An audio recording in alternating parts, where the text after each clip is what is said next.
सभी को नमस्कार दोस्तों। आज के वीडियो में बात करेंगे अशाब्दिक संचार यानी कि नॉन वर्बल कम्युनिकेशन। दोस्तों आज का वीडियो बहुत ही महत्वपूर्ण है उन लोगों के लिए जो यूजीसी नेट क्वालिफाई करना चाहते हैं, सेलेक्ट करना चाहते हैं, पीएचडी का इंट्रेंस एग्ज़ाम देना चाहते हैं या फिर आप असिस्टेंट प्रोफेसर बनना चाहते हैं। इसके अलावा जो भी अशाब्दिक संचार के बारे में पढ़ना चाहता हूँ, आपको बहुत ही सरल शब्दों में मैं इसके बारे में बताऊंगा। मैं आपको ये वादा करता हूं, अगर आपने मेरा ये पूरा वीडियो देख लिया तो दोस्तों अशाब्दिक संचार या नॉन वर्बल कम्युनिकेशन से कोई भी क्वेश्चन आएगा आपसे छूटेगा नहीं। तो दोस्तों वीडियो अगर आपको पसंद आए तो वीडियो को लाइक ज़रूर करना और साथ ही दोस्तों चैनल को सब्सक्राइब करना और साथ में लगे बेल आइकन को भी दबा लेना जिससे आने वाली वीडियो मिल जाए। चलते हैं दोस्तों अपने टॉपिक पर। अशाब्दिक संचार नॉन वर्बल कम्युनिकेशन। अशाब्दिक संचार से तात्पर्य उस संचार से है जिसमें कोई शब्द न हो, या कहने मतलब अशाब्दिक संचार में कोई भी शब्द नहीं होगा। ये दोनों तरह के हो सकता है, मौखिक और लिखित। यानी कि अशाब्दिक संचार वह है जिसमें कोई भी शब्द यूज ना हुआ हो, चाहे वह मौखिक हो या लिखित हो। संदेशों को भेजने के प्राप्त करने की संप्रेषण प्रक्रिया से तात्पर्य यानी कि जो हम संदेश हैं, जो हमारा कम्युनिकेशन है, उसको भेजने की बिना शब्दों के जो प्रक्रिया है उस प्रक्रिया को नॉन वर्बल कम्युनिकेशन कहते हैं। दूसरा पॉइंट ये है, अशाब्दिक संचार को अवाचिक संप्रेषण, वाच्यतर, गैर मौखिक, अमौखिक, अलिखित संप्रेषण के नाम से भी जाना जाता है। तो दोस्तों आपके एग्जाम में इन शब्दों के प्रयोग से भी क्वेश्चन पूछा जा सकता है। वहाँ पर आ सकता है अवाचिक संप्रेषण से, वाच्यतर क्या है, गैर मौखिक, अमौखिक, अलिखित, कोई भी आ जाए, सबका मतलब नॉन वर्बल कम्युनिकेशन से है। अशाब्दिक संचार 4 प्रकार से हो सकता है। हम एक छोटा सा ब्रीफ आपको बता दें, आप समझ गए हैं कि अशाब्दिक या नॉन वर्बल कम्युनिकेशन क्या है जिसमें शब्दों का कोई प्रयोग नहीं। ये 4 प्रकार से हो सकता है। एक तो है दृश्य संकेत, कुछ ऐसे संकेत जो दिख रहे हों आपको, या आपको एक दूसरे को देख के किए हों, या एक व्यक्ति ने एक ग्रुप को किया हो, दिखा हो, इसमें कोई भी शब्द का प्रयोग नहीं हुआ। दूसरा है श्रव्य संकेत, कुछ आवाज़ ऐसी हैं जिसके कोई शब्द नहीं है, या कुछ ऐसे संकेत हैं जिनको आपने सुना, तो यह हो सकता है। तीसरा दैहिक भाषा या पैरा लैंग्वेज जिसको बोलते हैं। चौथा है पश्विक संकेत। ये 4 तरह से हो सकता है। अब चलते हैं अशाब्दिक संचार का कालानुक्रम क्या होता है। तो इसका क्रम बढ़ता है, यानी कि जो नॉन वर्बल कम्युनिकेशन हो रहा है सबसे ज़्यादा उसमें क्या चीज़ होती है। तो सबसे ज़्यादा नॉन वर्बल कम्युनिकेशन में जो आपका ऊपर 4 तरह का पढ़ा है उसमें से सबसे ज़्यादा हो सकते हैं संकेत। संकेत सबसे ज़्यादा यूज होते हैं। संकेत के बाद प्रतीक यूज होते हैं, उसके बाद कोड और उसके बाद रंग। इससे कई बार ये क्वेश्चन में भी आया है कि नॉन वर्बल कम्युनिकेशन का क्रम क्या है। अब चलते हैं अशाब्दिक संचार को अवाचिक संप्रेषण, वाच्यतर, गैर मौखिक, अमौखिक, अलिखित के नाम से जानते हैं, ऊपर भी बता चुके हैं। अशाब्दिक संप्रेषण का प्रथम वैज्ञानिक अध्ययन करने वाली जो पुस्तक है उसका नाम है चार्ल्स डार्विन की है, the expression of the emotion in man and animal. 1872 में प्रकाशित हुई। सबसे पहले नॉन वर्बल कम्युनिकेशन में इस पुस्तक में विस्तार से बताया है। हालांकि इससे 1950 में भी बताया गया, जो जैसे मान लिया हैप्टिक्स है, पैरा लैंग्वेज है, लेकिन उसको पूर्ण रूप से ठीक से बताने के लिए जो है चार्ल्स डार्विन की पुस्तक में बताया गया। अब चलते हैं, इस प्रकार यह कहा जा सकता कि भाषा ही संप्रेषण का एकमात्र माध्यम नहीं है, कुछ अन्य माध्यम, यानी कि हम कहा जाता है वैसे तो जो हम संप्रेषण करते हैं, संचार करते हैं, कम्युनिकेशन करते हैं, उसमें सिर्फ 30% के लगभग ही शब्दों का प्रयोग होता है। जितना भी कम्युनिकेशन होता है उसमें 70% जो है नॉन वर्बल कम्युनिकेशन होता है। तो इससे हमारे माइंड में एक चीज़ आनी चाहिए कि जो भी कम्युनिकेशन होता है उसके कम्युनिकेशन का माध्यम सिर्फ एक लैंग्वेज नहीं है या भाषा नहीं है। भाषा कोई भी हो सकती है, जो जहाँ पर रहता है, जो जिस भाषा को बोलता है वो उसकी भाषा है। यानी कि जो जहाँ पर रहता है वहाँ पर जो कम्युनिकेशन हो रहा है वह वहाँ की उन लोगों की वही भाषा कम्युनिकेशन का साधन नहीं है, इसके अलावा बहुत सारे साधन हैं। जैसे नृत्य को भी अशाब्दिक संप्रेषण माना गया है। एक यहाँ पर उदाहरण दे दिया, जैसे नृत्य हर आप क्षेत्र में चले जाइए, हर लैंग्वेज बोलने वाले लोगों के पास चले जाइए, वहाँ पर हर आदमी का अपना एक ट्रेडिशनल डांस है, नृत्य है। लेकिन जो नृत्य होता है बहुत ही पसंद किया जाता है, मन को भी भाता है, और दूसरा जो है इससे आदमी की एक जो टेंशन भी दूर होती है, या इससे जो एक मनोरंजन होता है। लेकिन हर जगह, लेकिन एक नृत्य क्या है, ये भी नॉन वर्बल कम्युनिकेशन में आता है। दूसरा, लिखित पाठ में भी जो हम लिख रहे हैं अशाब्दिक तत्व होते हैं। कुछ हम जो लिख रहे हैं ना उसमें भी अशाब्दिक होते हैं, जैसे हस्तलेखन तरीका या शब्दों की स्थान संबंधी व्यवस्था का प्रयोग करना। आप स्टूडेंट्स हैं बहुत सारे, आप टीचर्स हैं, वहाँ पर आपको बहुत सारी कॉपी आ गई। आपको पहले कॉपी कोई नहीं पढ़ा आपने किसने क्या लिखा, लेकिन 10 या 20 कॉपी आपको मिली, जितने भी स्टूडेंट्स हैं उसमें से पहले आपने अच्छा बेस्ट छांटना। तो सबसे पहले जो कम्युनिकेशन आपका दिमाग में आएगी कि अच्छे से लिखा है, राइटिंग से लिखा है, हेडिंग डाल के उनको थोड़ा सा अलग कर लिया जाए। पढ़ना तो बात की बात है, पढ़ा तो ये भी एक तरह का जो है क्या है, नॉन वर्बल कम्युनिकेशन माना जाता है। अभी बात करते हैं अशाब्दिक संप्रेषण के प्रकार। तो अशाब्दिक संप्रेषण के कई प्रकार हैं। सबसे पहला है हैप्टिक्स। इसको बोलते हैं संप्रेषण में स्पर्श या टचिंग ऑफ कम्युनिकेशन, कम्युनिकेशन में टच करना। हैप्टिक संप्रेषण वह माध्यम है जिसके द्वारा मनुष्य एक अन्य जीव के स्पर्श द्वारा संप्रेषण करता है। उनमें अन्य जीव दूसरा व्यक्ति भी हो सकता है, कुछ और भी हो सकता है।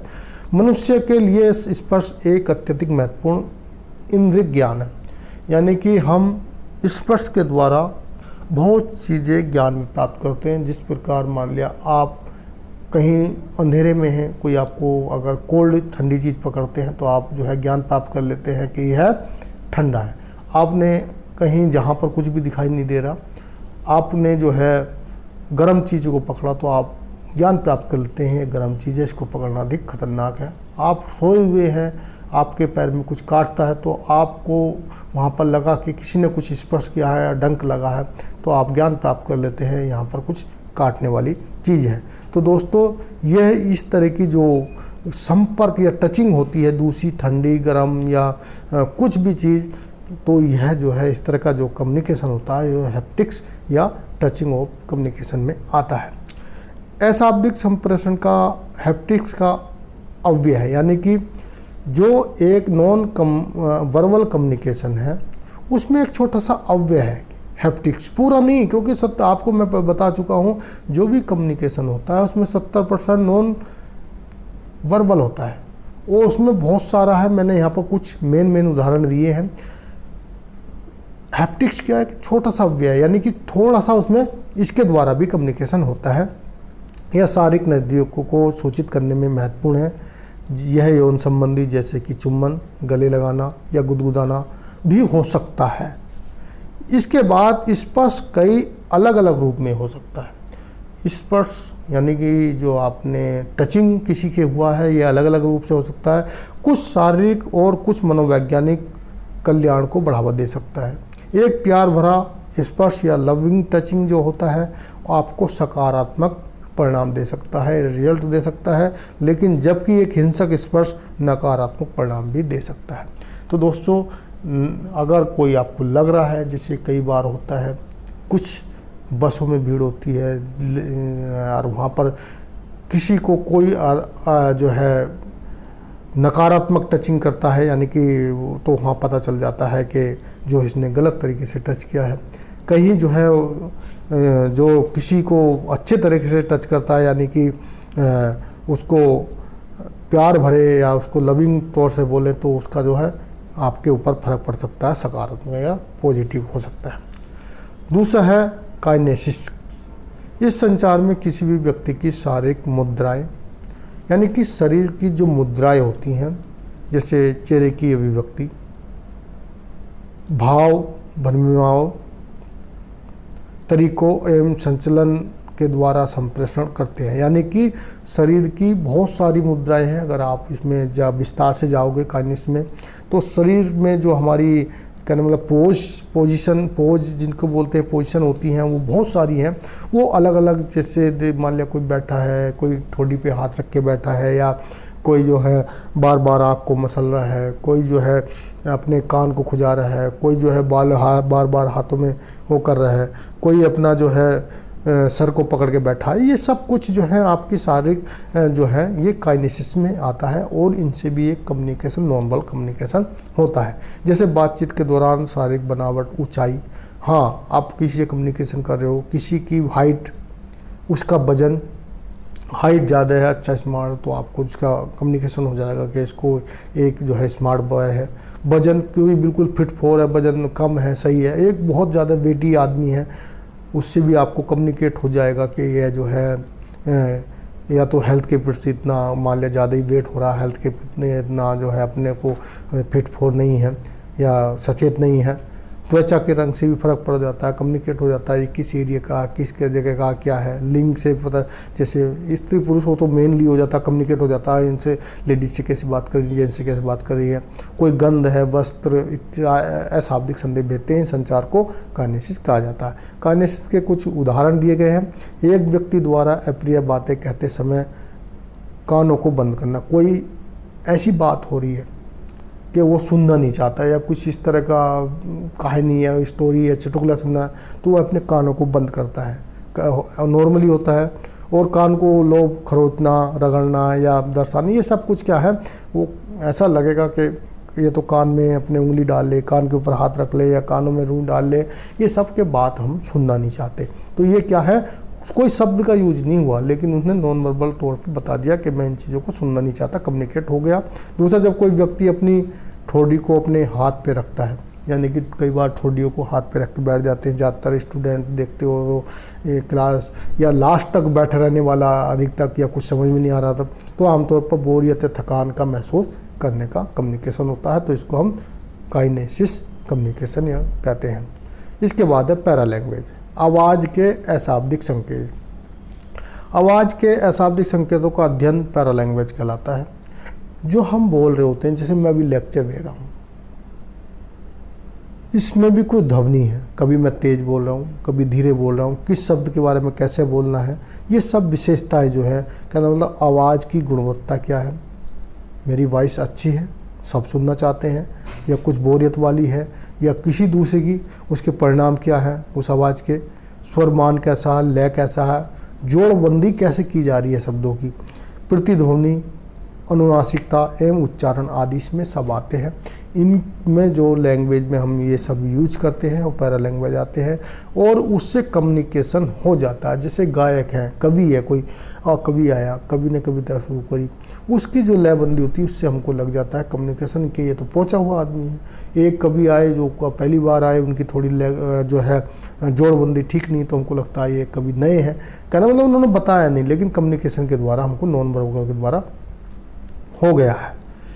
कोई आए क्लासरूम में, आपने जो है उन्होंने आवाज़ से चिल्लाया, चिल्लाने से आपको लग गया कि जो भी बॉस आया है क्लास में, टीचर्स आया, कुछ आया, गुस्से में है, उन्होंने बताया नहीं मैं गुस्से में हूँ। कोई आए बड़े खुश होके आए, आपसे चेहरे की भावना देखी और प्यार से बात की आके, तो आपने लग गया कि कुछ ना कुछ शुभ वाली बात है। तो ये सब कुछ है पैरा लैंग्वेज के अंतर्गत आता है। अब चलते हैं अशाब्दिक संचार के कार्य। ये कार्य क्या? तो दोस्तों, थिल एवं वोवो के अनुसार अशाब्दिक संचार के 6 प्रमुख कार्य बताए हैं, वैसे बहुत सारे हैं। सूचना उपलब्ध कराना, कोई भी नॉर्मल कम्युनिकेशन होता है उससे कुछ ना कुछ सूचना, प्रत्येक कम्युनिकेशन का काम यही है, सूचना उपलब्ध कराना। वो सूचना सामग्री के अनुसार हो सकती है, कोई ऑर्डर हो सकता है, कोई न्यूज़ हो सकता है, कोई समाचार हो सकता है, कोई पत्रिका हो सकती है, कोई ऑर्डर्स हो सकते हैं, कोई सर्कुलर ऑर्डर्स हो सकते हैं, कोई परिपत्र हो सकते हैं, लेकिन सबका मेन मकसद कम्युनिकेशन का है सूचना। तो नॉन वर्बल कम्युनिकेशन का भी मेन उपलब्ध है सूचना उपलब्ध कराना। बातचीत के प्रभाव को नियंत्रण करना, non communication, non verbal communication जो है दोस्तों, उसमें क्या होता है, बातचीत को एक आगे तक बढ़ाना। सब चीज़ें बोली नहीं जाती और सब बिना नॉन वर्बल कम्युनिकेशन के द्वारा उसको एक बातचीत को या कॉन्फ्रेंस को आगे बढ़ाया जाता है। भावनाओं को व्यक्त करना, कुछ ऐसी चीज़ें हैं जो व्यक्ति नहीं कह पा रहा हो लेकिन उसकी भावनाएं ऐसा होना चाहिए, तो यह आपका नॉन वर्बल कम्युनिकेशन है, अशाब्दिक संचार उसमें मदद करता है। मौखिक संदेश को व्यवस्थित करना, कई बार हम मौखिक संदेश कोई शब्द ऐसे नहीं बोल पा रहे लेकिन हमारी चेहरे की जो है पोस्चर या बॉडी पोस्चर ऐसे बता देता है कि हम इसको ये करना चाह रहे हैं। दूसरे लोगों को नियंत्रण में लेना आपका नॉन वर्बल कम्युनिकेशन। कुछ जैसे मैंने बताया, क्लास में आए, टीचर्स आया, आप जोर से चिल्लाए तो है या एक अनुशासन नहीं है मान लिया, और तो तुरंत जो है उनको नियंत्रण करने के लिए चिल्लाना पड़ा, लेकिन उन्होंने बताया नहीं, गुस्सा हूँ, और उससे कम्युनिकेशन हो गया कि जो टीचर्स आए हैं वो गुस्से में हैं और वहाँ पर डिसिप्लिन बन जाता है। कुछ कार्यों को सरल एवं सुगम बनाना, यह भी नॉन कम्युनिकेशन के कार्य हैं।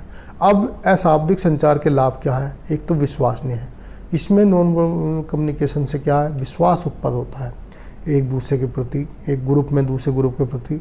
दक्षतापूर्ण, यानी कि उसको जब माना जाता है इफिशेंट माना जाता है, यानी कि वो दक्षतापूर्ण है, परिपूर्ण है। दूसरा साख, उसकी जो है साख बन जाती है, क्रेडिबिलिटी हो जाती है कि व्यक्ति में जो है कम्युनिकेशन करता है। जब उसमें नॉन वर्बल कम्युनिकेशन यूज होते हैं, अपना सब तरह से मान लिया अपना बॉडी लैंग्वेज भी यूज करते हैं, और जो दूसरे कोई भी कम्युनिकेशन है अपनी जो वॉइस को इधर उधर करके, जैसे पैरा लैंग्वेज है उसको यूज करते हैं, काइंडनेस से, सभी तरह का नॉन वर्बल कम्युनिकेशन, तो उनकी एक अच्छी मितव्ययिता है। इसमें कोई कम्युनिकेशन में क्या है, खर्चा कम है।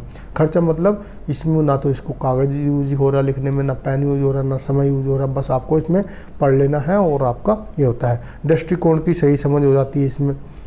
कुछ दृष्टिकोण ऐसे हैं जो कोई मुख से अपने बारे में नहीं बताता, लेकिन नॉन वर्बल कम्युनिकेशन के द्वारा हम उस व्यक्ति के बारे में, उस चीज़ के बारे में अच्छे से जान लेते हैं, कुछ कार्यों को सुगम बना देते हैं।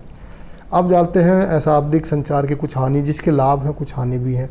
गोपनीयता का अभाव, मान लिया कहीं पे कॉन्फ्रेंस चल रही है और उसमें से किसी दो व्यक्ति ने आपस में नॉन वर्बल कम्युनिकेशन किया, कुछ चाहे उन्होंने संकेतों के द्वारा किया हो, चाहे प्रतीक के द्वारा किया हो, चाहे रंग के द्वारा, तो किसी दूसरे ने देख लिया तो जो गोपनीयता थी वो ख़त्म हो जाती है। संक्षिप्त संदेशों में लागू, नॉन वर्बल कम्युनिकेशन ऐसा नहीं है आप बहुत बड़ी स्टोरी बनाना चाहते हो, कहना चाहते हो, या कुछ लंबी बात कर रहे हो, ये छोटे मोटे जो कम्युनिकेशन होते हैं उनमें ही प्रयोग होते हैं, बड़े कम्युनिकेशन में या इसकी सीमाएँ हैं। गलत अर्थ, कई बार इसमें रॉन्ग अर्थ लगा लेते हैं, इशारा कुछ किया जाता है या संकेत कुछ और दिया जाता है, वो कुछ और समझ लेते हैं। वास्तविक उपस्थिति, सबसे बड़ी बात यह है, इसकी हानि है, आपको नॉन वर्बल कम्युनिकेशन करना है तो आपको वहाँ पर फिजिकल तौर से उपस्थित होना होगा, तभी हो सकता है, दूर से नहीं हो सकता। या फिर आपको वीडियो कॉन्फ्रेंसिंग में है तो यानी कि आप दृश्य होने चाहिए जब ये। सूचना को एकत्र करना, इसमें जो है सबसे बड़ी बात यह है कि सूचना को कुछ को एकत्र करना पड़ता है, जैसे किस तरह कौन से नॉन कम्युनिकेशन ज़्यादा अलग अलग प्रकार के क्या क्या यूज होता है, किस तरह। अध्ययन में कठिनाई, डिफ़िकल्ट स्टडी में कठिनाई है, क्योंकि इसका इतना बड़ा तो अभी तो क्लासे अभी इसको एक बहुत बड़े तौर पर देखा जा रहा है, लेकिन दोस्तों क्या है, इतना बड़ा सिलेबस में या स्टूडेंट को अभी तक इनमें नहीं था। लिखित प्रमाण पत्र का ना होना, इसका कोई भी अभी तक सभी, हालांकि मैं बताया ना 1950 में शुरू हुआ पैरा लैंग्वेज के बाद 1947 ऐसे बताया गया, लेकिन इसको एक तो सिलेबस के तौर पे अभी तक भी देखा जाए तो प्रॉपर नहीं रखा गया है, और इतना अभी तक इसका कोई लिखित प्रमाण नहीं है कि इसको किया जाए। तो दोस्तों वीडियो अच्छा लगा तो वीडियो को लाइक ज़रूर करें, दोस्तों को शेयर करें, चैनल को सब्सक्राइब करें, साथ ही वो वीडियो देखने के लिए बहुत बहुत धन्यवाद।